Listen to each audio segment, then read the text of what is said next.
Assalamualaikum warahmatullahi wabarakatuh. Hai semua, nama saya Rahma Mindayani dari BK UHAMKA. Pada kesempatan kali ini, saya akan menjelaskan tentang apa itu tes minat. Yuk, buat kalian yang ingin tahu, kita simak videonya. Nah, pada tes minat ini, saya akan menjelaskan tentang apa sih tes minat itu, dan juga bagaimanakah sejarah tes minat, lalu apa tujuan tes minat, apa saja jenis-jenis tes minat, apa ruang lingkup tes minat, dan juga yang terakhir, faktor-faktor apa yang mempengaruhi tes minat. Yuk langsung saja kita bahas. Pertama-tama kita harus tahu dulu nih, apa sih tes minat itu? Minat merupakan faktor dari dalam individu yang menunjuk pada tipikal performance. Dalam konteks pekerjaan, tampilan ini mengacu pada senang atau tidak senangnya individu pada suatu bidang pekerjaan. Seseorang akan menjadi berhasil apabila dirinya memiliki kemampuan yang disertai dengan minat yang tinggi. Jadi, tes minat itu merupakan suatu alat ukur yang dirancang untuk mengukur dan menganalisis minat seseorang. Nah, lanjut nih kita bahas ke dalam sejarah tes minat. Sejarah tes minat dimulai pada tahun 1921 dengan diterbitkannya tes minat yang pertama, yakni Carnegie Interest Inventory. Pada waktu buku tebal yang sampai saat ini dipandang sebagai sumber informasi utama tes psikologi, yaitu Mental Measurement Yearbook, yang pertama kali diterbitkan tahun 1939, ternyata di dalamnya terdapat 15 macam tes minat loh. Nah, sekarang tujuan tes minat nih. Yang pertama, membantu menemukan minat dasar yang dimiliki seseorang. Yang kedua, untuk menguji seseorang yang telah memilih suatu jabatan tertentu. Yang ketiga, untuk mengecek pilihan karir sebelum meningkat lebih lanjut. Yang keempat, untuk menunjukkan jabatan-jabatan bagi studi lebih lanjut. Jabatan-jabatan ini meliputi tipe kerja yang disukai. Lalu lanjut ke dalam jenis-jenis tes minat. Yang pertama ada Career Assessment Inventory atau CAI. CAI pertama kali dikeluarkan pada tahun 1975. CAI secara dekat mengikuti pola inventory Strong. Akan tetapi berbeda dari kebanyakan inventory minat, CAI dirancang khusus untuk para pencari karir yang tidak memerlukan pendidikan universitas selama 4 tahun atau pelatihan profesional lebih jauh. CAI berfokus pada pekerjaan yang melibatkan keterampilan, pekerjaan teknis, dan pekerjaan jasa. Yang kedua ada QDER. Inventory ini dikembangkan oleh George Frederick QDER. Tes ini terdiri dari sebuah buku yang berisi pertanyaan-pertanyaan dan sebuah lembar jawaban. Bentuk pertanyaannya adalah Forced Choice Responding dan Homogeneous Vocational Preference Scales, di mana setiap pertanyaannya terdiri dari 3 pilihan jawaban. Jumlah total pertanyaannya adalah 168 pertanyaan.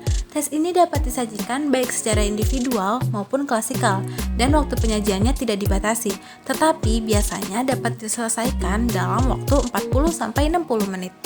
Yang ketiga ada Jackson Vocational Interest Survey atau JVIS. JVIS diseleksi untuk mendapat perhatian khusus.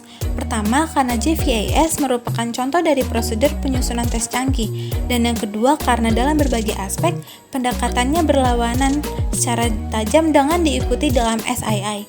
Inventory ini menggunakan area minat yang luas dalam pengembangan butir soal dan sistem penentuan skor. Dalam inventory Strong, sebagian butir soal adalah butir soal suka, acuh tak acuh, atau tidak suka yang ditandai secara terpisah oleh responden. Yang keempat ada Strong Interest Inventory atau SII.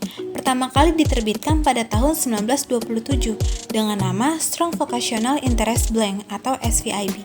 SII pertama kali dirumuskan oleh A.K. Strong Jr. ketika sementara menghadiri seminar pascasarjana pada tahun 1919 sampai 1920. SII dewasa ini terdiri dari 317 butir soal yang dikelompokkan dalam 8 bagian. Dalam kelima bagian pertama, responden mencatat preferensinya dengan membuat tanda S, TT, TS untuk mengidentifikasi suka, tidak tahu, dan tidak suka. Yang kelima ada Rothweiler-Miller Interest Blank atau RMIB. Menurut sejarahnya, tes ini disusun pertama kali oleh Rothwell pada tahun 1947.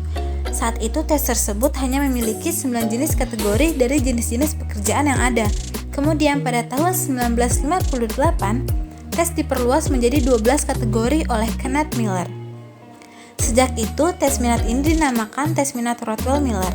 Tes ini berbentuk belangko atau formulir yang berisikan daftar pekerjaan yang disusun dalam 9 kelompok dengan kode huruf A sampai I, serta dibedakan untuk kelompok pekerjaan pria dan wanita.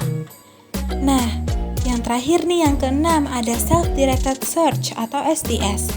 Instrumen ini dikembangkan oleh J.L. Holland sebagai instrumen konseling pekerjaan yang bisa dilaksanakan sendiri, diskor sendiri, diinterpretasikan sendiri. Individu mengisi buklet penaksiran diri, men-skor respon, dan menghitung 6 skor rangkuman yang berhubungan dengan tema model Holland, yaitu ada realistis, investigatif, artistik, sosial, bersifat wirausaha, dan konvensional. Nah, tadi adalah 6 jenis-jenis tes minat yang penting sekali untuk kalian ketahui. Yuk, kita lanjut ke pembahasan selanjutnya. Nah, lanjut ke dalam ruang lingkup tes minat. Yang pertama, ada konseling pekerjaan. Fungsi tes minat adalah untuk mencek konsistensi antara tugas pekerjaan yang telah terlanjur dijalani dengan pilihan pekerjaan yang disukai. Yang kedua, konseling karir. Konseling karir ini untuk siswa sekolah. Yang ketiga, perencanaan bacaan pendidikan. Mengetahui materi bacaan yang tepat bagi siswa agar prestasi mereka juga dapat meningkat. Nah, kita masuk ke pembahasan kita yang terakhir, yaitu faktor yang memengaruhi tes minat. Yang pertama ada faktor individu, yaitu pengaruh yang muncul dalam diri siswa secara alami, misalnya diakibatkan karena kematangan, kecerdasan, latihan, motivasi, dan sifat pribadi. Yang kedua ada faktor sosial, yaitu merupakan pengaruh yang muncul di luar individu, misalnya diakibatkan karena kondisi keluarga, lingkungan, pendidikan, dan motivasi sosial. Oke deh, itu saja pembahasan tentang tes minat. Semoga dapat bermanfaat. Wassalamualaikum warahmatullahi wabarakatuh.